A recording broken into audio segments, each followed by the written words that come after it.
Hello! John Henry, an African-American former slave, used to work in railroad construction. His strength was legendary and he had the stubbornness to match it.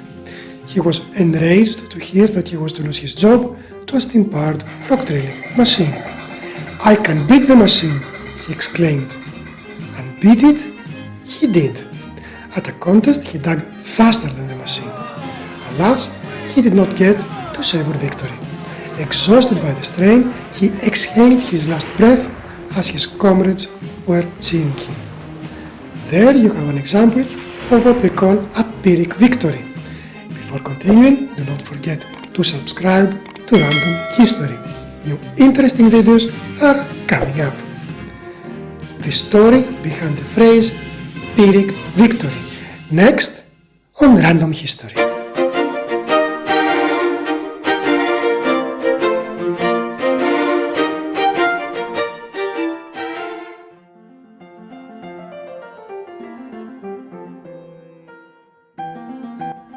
As the Merriam-Webster dictionary informs us, a Pyrrhic victory is a victory that comes at a great cost, perhaps making the ordeal to win not worth it.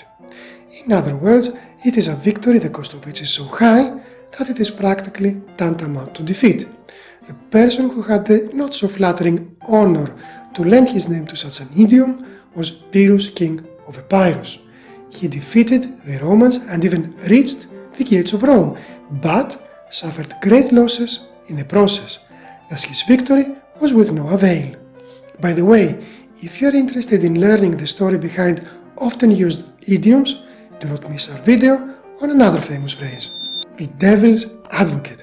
It is going to pop up right after the end of this one.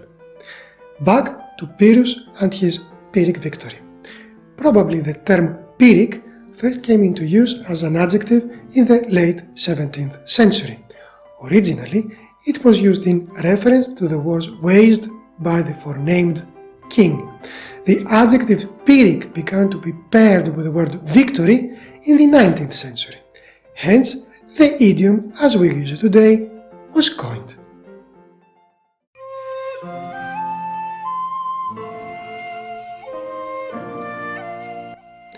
Epirus is in the northwest part of mainland Greece. Rugged mountains dominate the landscape and mighty rivers flow between them. Due to these natural barriers, communications were not easy. Home to the ancient oracle of Dodona, the oldest in Greece and second in fame and prestige only to the oracle of Delphi, Epirus unified into a single state in 370 BC under the Aeacidae dynasty. Pyrrhus, whose name means the one with flame-colored hair, in other words red-haired, was part of this dynasty. His father was Aeacides, a cousin of a certain Olympias. This Olympias was the mother of another Greek king, Alexander III, king of Macedon. You might have heard of this last king by his other name. Historians tend to call him Alexander the Great. This makes the hero of our story, Pyrrhus, a distant cousin of arguably one of the most famous historical figures of all times. But Pyrrhus was a very capable military commander in his own right. His life was full of adventure, war, and political intrigue. This is the stuff of legend.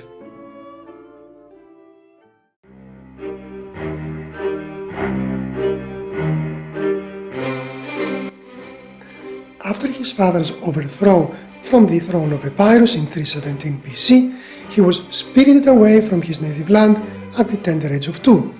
10 years later, he found himself enthroned as the king of Epirus for the first time. He was only 11, mind you, but was deposed a mere 5 years later. At least he got away with his life. Pyrrhus found himself fighting in Asia Minor and later in the court of the Hellenistic kingdom of the Ptolemaic dynasty in Alexandria, Egypt, as a royal hostage. He finally ascended to the throne of Epirus for the second time in 297 BC. He initially shared the throne with his cousin Neoptolemus II. Pyrrhus promptly got to murder his co-regent, who was plotting to do the same thing. And this is more or less how he got the throne.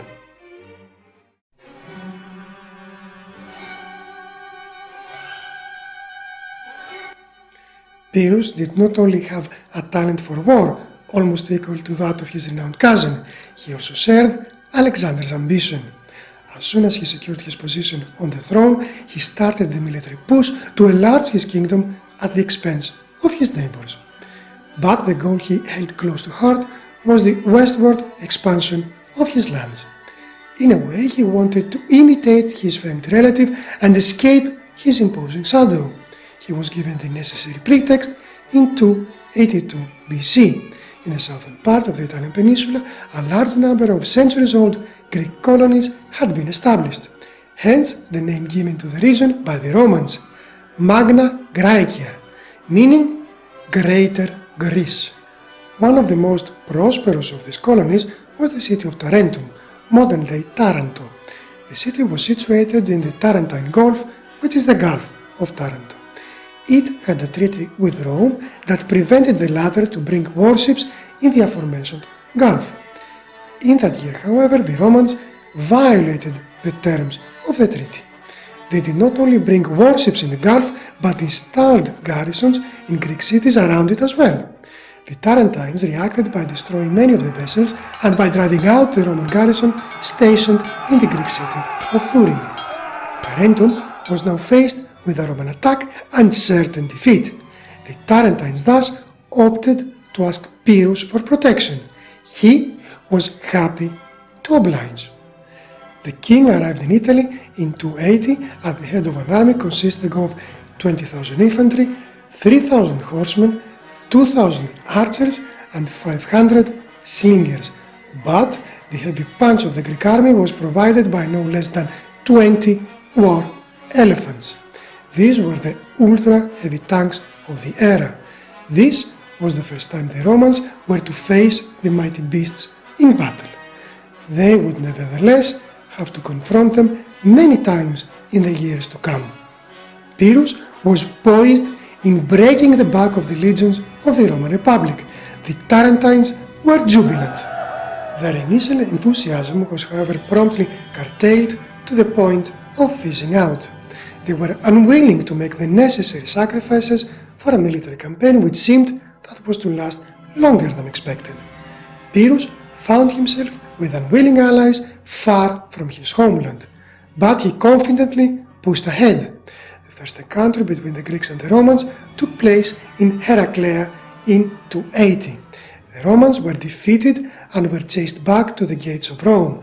Pyrrhus was unable, however, to force the Romans to accept an honorable compromise.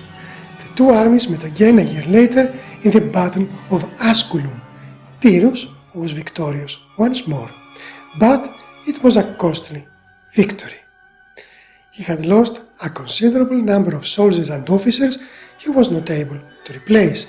The defeated Romans, on the other hand, could replenish their ranks with fresh troops. The king later famously commented on his victory at Asculum, stating, "If we are victorious in one more battle with the Romans, we shall be utterly ruined." He continued his Italian adventure in Sicily, fighting the colonies of mighty Carthage, to no success.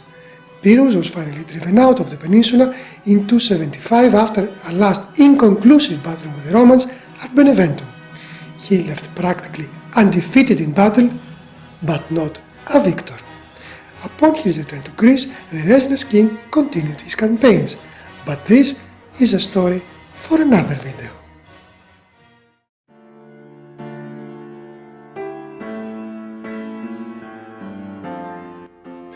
Pyrrhus was not the only commander in military history to win a Pyrrhic victory.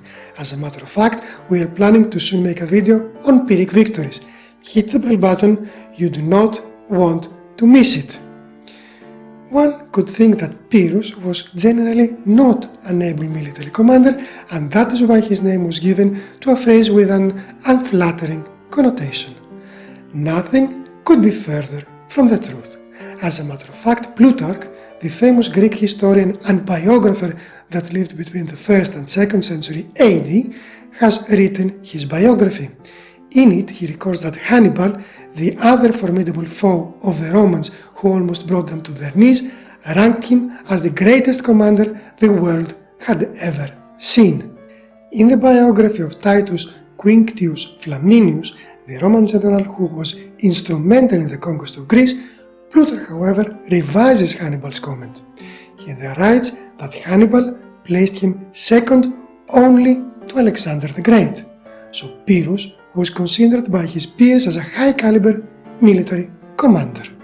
Where he most certainly lacked when compared to his famous cousin was in political astuteness. And this was the story behind the idiom Pyrrhic victory. Are there any other uses of the phrase outside military history that you are aware of? We would love to read what you have to say in the comments below. Stick around for a few more seconds because a couple of videos are going to pop up that might interest you. If you feel so inclined, please like, share and subscribe in order not to miss out on our future videos. Until the next time, keep learning!